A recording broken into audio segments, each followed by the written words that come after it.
श्रीराम समर्थ. श्री गुरुदेव रानडे चरित्र प्रकरण क्रमांक 18. भूपती पूजही पाय. भूपती पूजत पाव. सप्ताहांचा जीर्णोद्धार. इसवी सन 1942च्या उन्हाळ्यात नेहमीप्रमाणे गुरुदेवांचा मुक्काम निंबाळला होता. एके दिवशी सिटिंगमध्ये महाराजांच्या आठवणी सांगताना प्रतिवर्षी अश्विन वद्य 12 म्हणजे गुरुद्वादशीपासून कार्तिक शुद्ध प्रतिपदा असा 5 दिवसांचा सप्ताह करून महाराज चिंमडास जात असत. तो सप्ताह राहून गेला आहे असे गुरुदेव सहज बोलून गेले. कोणतीही गोष्ट करा म्हणून स्पष्ट शब्दात सांगण्याचा त्यांचा स्वभावच नव्हता. आपले मन ओळखून आपल्या मनाप्रमाणे कोणी काम केल्यास त्यांना फार आनंद होत होता. ते काम कितीही छोटे असो अगर मोठे असो, त्याचे कौतुक करून सगळ्यांना ते सांगत होते. त्यांचे मन ओळखूनच काम करावे लागे. त्यावेळी हजर असलेल्या काही ज्येष्ठ साधकांनी गुरुदेवांच्या मनातला भाव ओळखला, पण तेव्हा कोणी काही बोलले नाही. दिवाळीच्या वेळेस साधकांना वाटले की आपण दिवाळीच्या सुट्टीत अलाहाबादला जावे व गुरुदेवांच्या सानिध्यात थोडे दिवस राहून यावे. दिवाळीच्या सप्ताहाची कल्पना त्यावेळी कोणाच्या मनातही नव्हती. त्यावेळी शाळा कॉलेजना रजा असते म्हणून ते दिवस ठरवण्यात आले होते. परस्पर पत्रव्यवहार होऊन सर्व भक्त मंडळी एकत्र निघण्याचे ठरले. मुंबईहून कलकत्ता मेलने निघून दुसऱ्या दिवशी म्हणजे अश्विन वद्य एकादशीस रात्री अलाहाबादला ती मंडळी पोचली. दुसऱ्या दिवशीच गुरुद्वादशी. मंडळी आलेली पाहून गुरुदेवांना आनंद झाला. हा पहा किती मोठा योगायोग, उद्या गुरुद्वादशी आहे. महाराज जमखंडीला दिवाळीचा सप्ताह गुरुद्वादशीच प्रारंभ करीत होते असे गुरुदेव म्हणाले व दुसऱ्या दिवशी सप्ताह सुरूच झाला.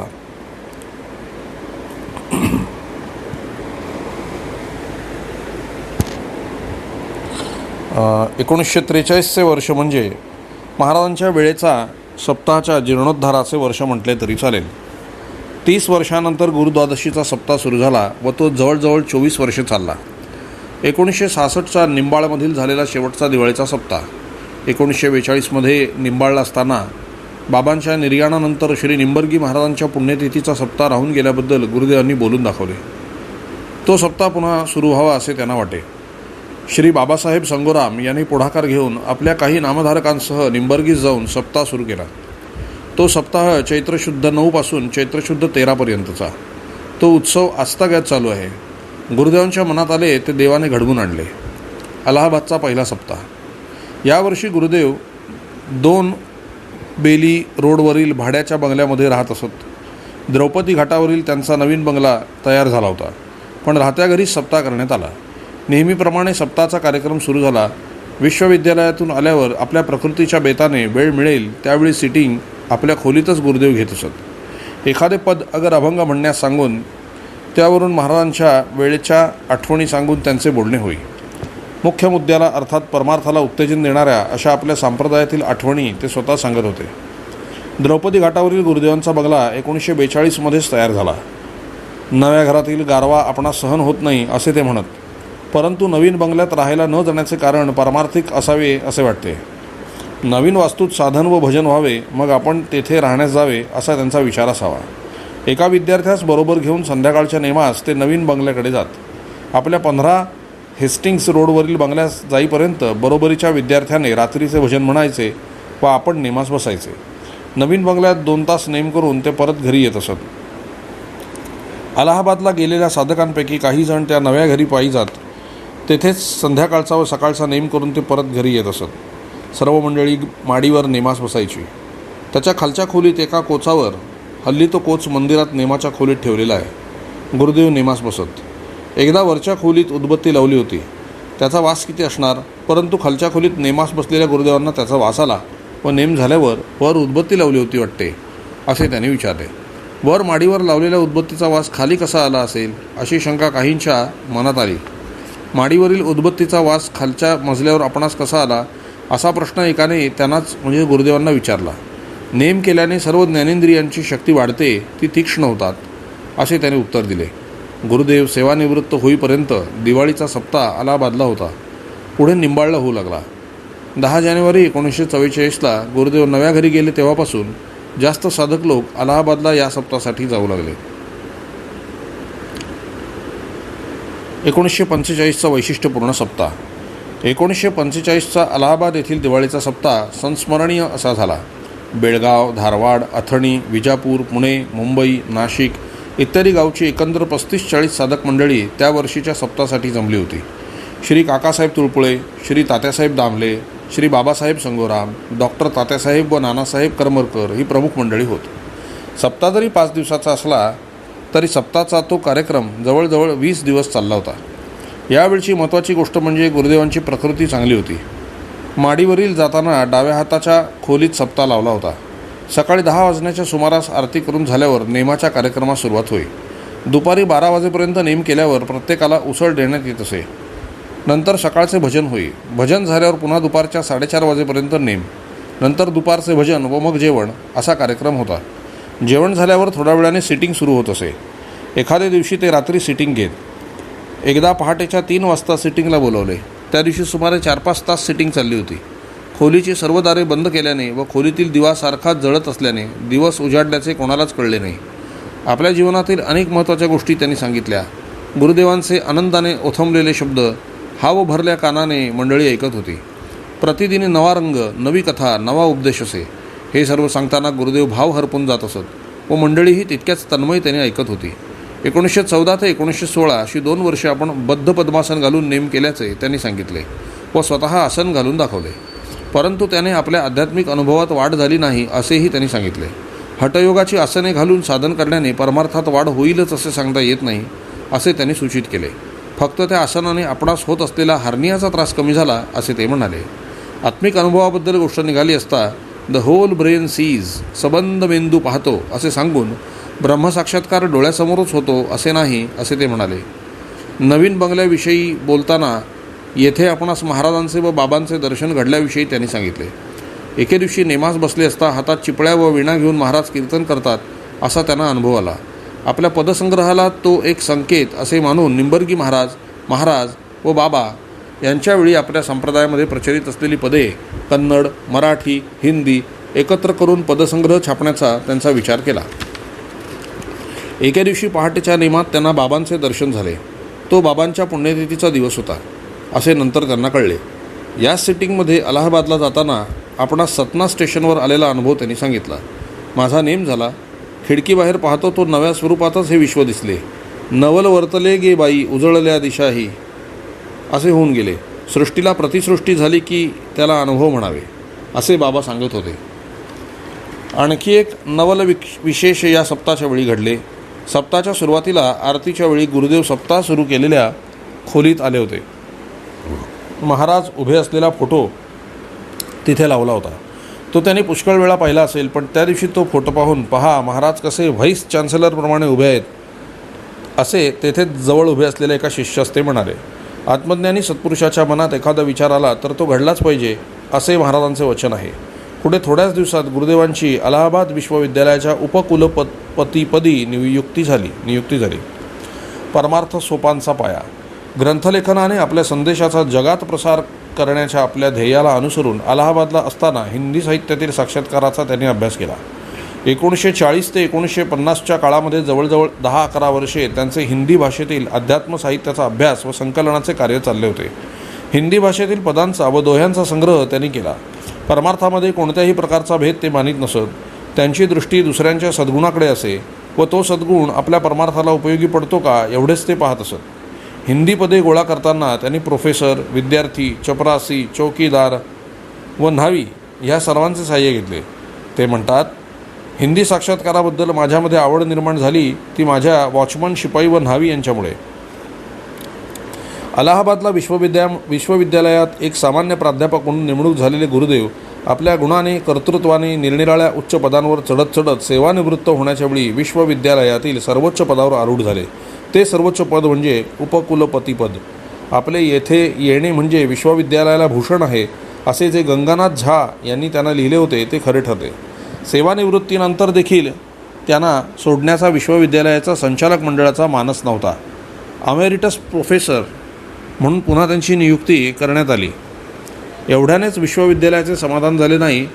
डी लिटरेचरची ऑनररी पदवी देऊन विश्वविद्यालयात त्यांचा गौरव करण्यात आला. परमेश्वराच्या विश्वविद्यालयात त्यांना गुरुपदाची श्रेष्ठ पदवी यापूर्वीच मिळाली होती. ह्या व्यावहारिक पदवीच्या पलीकडे ते गेले होते. इच्छामरणी गुरुदेव. दिनांक 3/7/1946 सेवानिवृत्त झाल्यावर गुरुदेव आपल्या नोकरीच्या बंधनातून मुक्त झाले. यापूर्वीच ते भवबंधनातून मुक्त झाले होते. ज्या योगे करून आपली व आत्मज्ञानाची योग्यता सर्व जगभर गाजेल अशा प्रकारच्या क्रियेत शरीर व बुद्धी खर्च करावी असा माझा आज 2-3 वर्षापूर्वी निश्चय झाला आहे, असे त्यांनी 1912 महाराजांना पत्र लिहून कळवले होते. आपले ध्येय साध्य करण्यास त्यांनी कशाचेही बंधन राहिले नाही. महाराजांची व आत्मज्ञानाची महती सर्व जगभर पसरवण्याच्या प्रत्यक्ष कार्यास ते लागले. त्या कार्यातच त्यांनी आपले शेष आयुष्य घालवले. तारीख 3/7/1946लाच गुरुदेवांना 60 वर्षे पुरी झाली. गुरुदेवांचे भाचे श्री नरहरपंत तथा तात्यासाहेब दामले यांना गुरुदेवांना 60 वर्षे पुरी झाल्याचे माहीत होते. गुरुदेवांच्या 61च्या निमित्ताने एक कार्यक्रम आयोजित करून त्यावेळी त्यांच्याविषयी एक स्मरणिका प्रसिद्ध करण्याचे त्यांनी योजिले. त्याला फर्ग्युसन कॉलेजच्या नरहरपंतांच्या सहकाऱ्यांनी साथ दिली. आपल्याबद्दल असले कार्यक्रम आयोजित करणे प्रसिद्धीपणान्मुख असलेल्या गुरुदेवांना आवडत नसे, म्हणून त्यांच्या पूर्वपरवानगीची आवश्यकता होती. पण स्वतः पत्र लिहून श्री दामले यांनी गुरुदेवांची परवानगी मागितली. 61 करण्यासारखे आपल्याकडून काम झाले नाही. पूर्ण वाढ झाल्याखेरीज प्रगट झाल्यास विनाश ठरलेलाच आहे असे त्यांना कळवून गुरुदेवांनी त्या कार्यक्रमास संमती दिली नाही.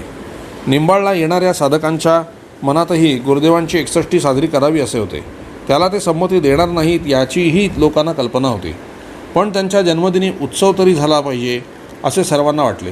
नेहमीप्रमाणे सप्ताह केला तर ते नको म्हणणार नाहीत हे माहीत होते.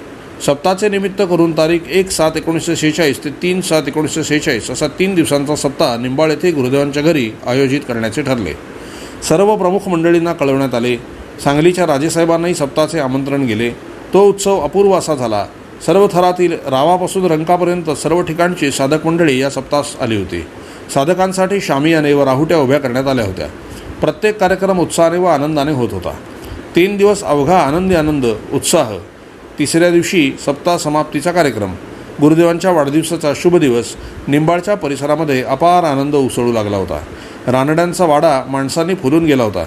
सांगलीच्या राजेसाहेबांनी गुरुदेवांच्या सन्मानार्थ एक सुंदर हार आणला होता, पण हार घालून घेण्यास गुरुदेव तयार झाले नाहीत. मला काय म्हणून हार घालता? समोर सद्गुरू समर्थांचा फोटो आहे, त्या फोटोस हार घाला असे त्यांनी सांगितले.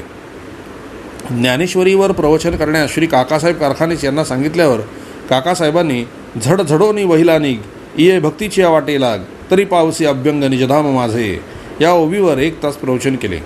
12 वाजता महाराजांच्या फोटोला फुले अर्पिली. आरती भजन झाले. सर्व मंडळी आपापल्या ठिकाणी गेली. सोप्यावर सर्वश्री काकासाहेब तुळपुळे, तात्यासाहेब दामले, बाबासाहेब संगोराम एवढीच मंडळी होती. गुरुदेव आपल्या नेमाच्या खोलीत गेले आणि त्या तिघांना त्यांनी आपल्या खोलीमध्ये बोलावून घेतले.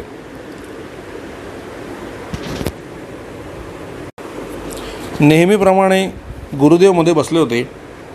खोलीतील वातावरण गंभीर पण भावपूर्ण होते. गुरुदेवांना मनोमनी महाराजांची आठवण येत होती. त्यांच्याबद्दल मनात कृतज्ञता वाटत होती, आनंद वाटत होता. गुरुदेव बोलू लागले. महाराजांच्या सामर्थ्याविषयी माझ्या अंतःकरणात तिळप्राय संदेह नाही. महाराजांनी आपले वचन पुरे केले. यापुढे असे आपल्या छातीवर हात ठेवून म्हणाले. गुरुदेवांच्या नेत्रातून आनंदाश्रू ओघळू लागले. मागे 1910 सालच्या आजाराच्या वेळी ते सद्गुरूंच्या सान्निध्यात येऊन राहिले. त्यावेळी गुरुदेवांच्या मातोश्रींनी महाराजांना तुझ्या मुलाला 60 वर्षे काळजी नाही असे सांगितले होते. तेव्हापासून गुरुदेवांचा आजार जरी त्यांचा सोबती झाला तरी त्यांच्या जीवाला धक्का पोचला नाही. महाराजांचे वरील वाक्य गुरुदेवांनी आपल्या हृदयात कोरून ठेवले होते. त्याची आठवण आज त्यांना होऊन हृदय कृतज्ञतेने भरून आले. आत्मज्ञानी संत इच्छामरणी असतात असे श्री बाबा सांगत होते. गुरुदेवांचे वाक्य व त्यांनी आपल्या छातीवर हात ठेवून दर्शवलेली खूण त्याच अर्थाने असेल का? साधू देवाशी एकरूप झालेला असतो. देवाच्या इच्छेने वर्तावे असे त्यांचे जीवन. या भूतलावरील आपले कार्य संपले असे वाटले की आपल्या अवतार कार्याची समाप्ती करण्याचे तो योजतो. हा उत्सव संपल्यावर एके दिवशी उत्सवाबद्दल गोष्ट निघाली असता शिवलिंगोबा निंबाळास आले असताना त्यांना आलेला अनुभव गुरुदेवांनी सांगितला. एके दिवशी त्या नेमात असताना आपल्या निंबाळच्या घराच्या परिसरात हजारो साधक जमल्याचे, राहुट्या शामियाने उभे केलेले राजे रजवाडे आल्याचे, महाराजांच्या भक्तीचा थाट चालल्याचे त्यांनी पाहिले. त्यांचा तो अनुभव आज खरा ठरला. कन्या सासरी जाये. सेवानिवृत्त झाल्यावरही गुरुदेव काही दिवस अलाहाबादला नेहमीप्रमाणे जात होते. त्यांच्या एकुलत्या एक कन्येचा शकुंतलाताईचा विवाह व्हायचा होता. कन्येच्या विवाहाची काळजी तिच्या मातोश्रींना फार लागली होती. त्या सारख्या वराच्या शोधात होत्या. पण गुरुदेव मात्र निश्चिंत दिसत होते. श्री काकासाहेब तुळपुळे, श्री बाबासाहेब संगोराम यांचेही प्रयत्न चालले होते. शेवटी सर्वांच्या प्रयत्नांना यश आले. ग्वाल्हेरचे सरदार श्रीमंत अण्णासाहेब आपटे यांचे चिरंजीव श्री विश्वनाथराव यांच्याशी शकुंतलाताईंचा विवाह मुकरर झाला. त्यातील महत्त्वाची गोष्ट म्हणजे लग्नापूर्वी गुरुदेवांनी आपल्या भावी जावयाला पाहिलेही नव्हते. तारीख 28 फेब्रुवारी 1947 फाल्गुन शुद्ध 8 शके 1868 सायंकाळी 6:09 वाजता 6:09 गोरज मुहूर्तावर लग्न लागले. लग्नाच्या वेळी काही अनपेक्षित विघ्ने येतील की काय अशी शंका वाटत होती, पण सर्व बाबी सुसूत्र व सुरळीतपणे पार पडल्या. नाही म्हणता म्हणता गुरुदेवांनी पुण्यावाचन कन्यादानादी अवश्य त्या सर्व कार्यक्रमात एका कर्मयोग्याप्रमाणे भाग घेतला. सरदार घराण्याच्या इब्रतीप्रमाणे लग्न समारंभ मोठ्या थाटात पार पडला. हत्तीवरून वरात काढण्यात आली होती. 5-6 दिवसांचा हा समारंभ चालला असता गुरुदेव मात्र स्थितप्रज्ञाप्रमाणे होते. त्यांच्या पारमार्थिक कार्यक्रमात मुळीच खंड पडला नव्हता. रोजचा नेम, सत्संग, अध्यात्मश्रवण सर्व काही व्यवस्थित चालले होते. या विवाह समारंभास नाशिक, पुणे, सांगली, सोलापूर, अथणी, बेळगाव इत्यादी कर्नाटक व महाराष्ट्रातील ठिकाणाहून साधक आलेले होते. गुरुदेवांच्या परमार्थास जी मंडळी हवी होती ती आली होती. या लग्न सोहळ्याच्या गडबडीतही गुरुदेवांचा परमार्थ चाललेला पाहून आपटे मंडळींना आश्चर्य वाटले. आपल्या घराण्याचा संबंध एका श्रेष्ठ सत्पुरुषाशी झाल्याबद्दल त्यांना अपार आनंद झाला. गमतीची पण महत्त्वाची एक गोष्ट सांगणे जरूर आहे. या 6 दिवसांच्या लग्न समारंभाच्या वेळी कोठी सांभाळण्याचे काम गोपाळराव चंदूरकर, श्री रामण्णा कुलकर्णी व श्रीमती शारक्का नाईक यांच्याकडे सोपवले होते. गोपाळराव व रामण्णा हे दोघेही डबल ग्रॅज्युएट होते, तर शारक्का ह्या एका श्रीमंत इनामदार घराण्यातील होत्या. या तिघांना पाहिल्यावर पाहुण्यांना वाटले की निंबाळच्या बाई व आचार्यांना गुरुदेवांनी आपल्याबरोबर आणले असेल. आपल्या काही कामासाठी गोपाळरावांना लगेच बेळगावला परतायचे होते. ग्वाल्हेरहून मुंबईला विमान केव्हा सुटते व त्याचे भाडे काय आहे अशी गोपाळरावांनी आपटे मंडळींकडे चौकशी केली.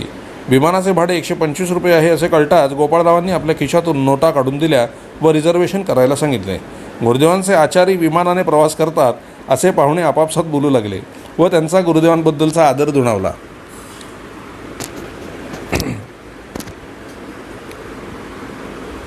बाहेरगावी गेल्यावेळी तेथील पवित्र व महत्त्वाच्या जागा पाहण्याची गुरुदेवांना आवड होती. विशेष करून जेथे एखादे संत अगर आत्मज्ञानी सत्पुरुष होऊन गेले असतील अशा ठिकाणी ते जात असत. ग्वाल्हेरला त्यांनी भेट दिलेली प्रमुख जागा म्हणजे ढोले बुवांचा मठ होय. तेथे गेल्यावर त्या मठाची व संत महिपतींची माहिती त्यांनी विचारून घेतली व श्री बाबासाहेब यांना सर्व टिपून घेण्यास सांगितली. परत आहेराची वासलात. या विवाहप्रसंगी बऱ्याच लोकांकडून गुरुदेवांना आहेर आले होते. त्याचा सर्व हिशोब व त्याची जबाबदारी त्यांनी श्री बाबासाहेबांवर टाकली होती. लग्न झाले. मंडळी आपापल्या गावाला निघाली. बाबासाहेबांखेरीज करून सर्वांना गुरुदेवांनी निरोप दिला. आहेराचा हिशोब व परत आहेराची व्यवस्था करण्यासाठी त्यांनी बाबासाहेबांना ठेवून घेतले. अलाहाबादला परतल्यावर गुरुदेवांनी आहेराचा हिशोब पाहिला. वस्तुरूपाने प्रत्येकाचा आहेर परत करण्याची व्यवस्था केली. आहेर स्वीकारताना प्रपंचाचा व्यवहार त्यांनी पाळला, तर ते परत करण्यास त्यांनी आपला परमार्थ सांभाळला.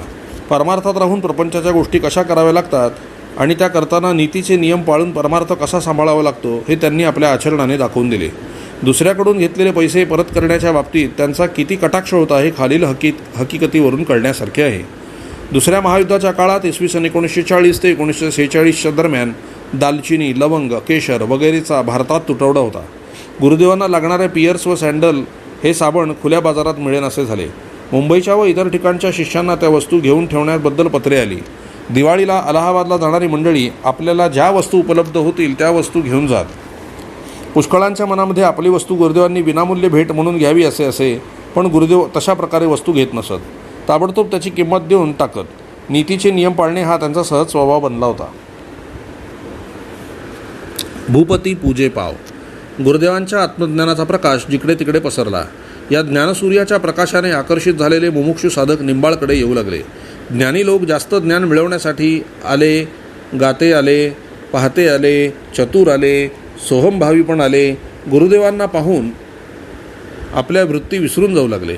सांगली, मिरज, कुरुंदवाड, रामदुर्ग, जमखंडी इत्यादी संस्थानाचे अधिपती, केंद्रीय व राज्याचे मंत्री महोदय गुरुदेवांकडे त्यांच्या दर्शनार्थ, त्यांच्या आशीर्वादार्थ येऊ लागले. गुरुदेवांचे जीवन कृतार्थ होऊ लागले. या तृप्त मनानेच ते म्हणाले, घर घर मांगे टूक, पुनि भूपती पूजे ही पाव, तब ते तुलसी राम बिनू, तब अब ते राम सहाय. खरोखरच किती योग्य दोहा गुरुदेव बदले. त्यांच्या जीवनामध्ये असा प्रसंग आला नव्हता का अलाहाबादच्या नोकरीच्या अगोदर ग्रंथ छापण्यास त्यांना पैसे उसने घ्यावे लागले नाहीत का? घरखर्च भागवण्यासाठी देवाची भांडी विकावी लागली नाहीत का? कोणते वाईट प्रसंग गुरुदेवांच्या आयुष्यात यायचे राहिले होते? आणि आज लक्ष्मीपुत्र त्यांच्या चरणावर लोळण घेत आहेत, रिद्धिसिद्धी पाणी भरत आहेत. पण गुरुदेव यो न हर्षती न द्वेष्टी न शोचती न कांक्षती शुभाशुभ परित्यागी भक्तिमान यः समेप्रियः. भगवंताचे हे अभयवचन आचरणात आणले होते. प्रकरण क्रमांक 18 संपलेलं आहे. प्रकरण क्रमांक 18 संपलं आहे. आता उद्याच्या भागात प्रकरण क्रमांक 19 आपण पाहणार आहोत. झालेली सेवा सद्गुरुचरणी समर्पित करतो आणि येथेच काही काल विरमतो. जानकी जीवनस्मरण. जय जय राम. श्री अनंतकोटी ब्रह्मांड नायक राजाधिराज सच्चिदानंद सद्गुरु श्री ब्रह्मचैतन्य महाराज की जय. श्री ब्रह्मानंद महाराज की जय. जय जय रघुवीर समर्थ. जय सिया राम.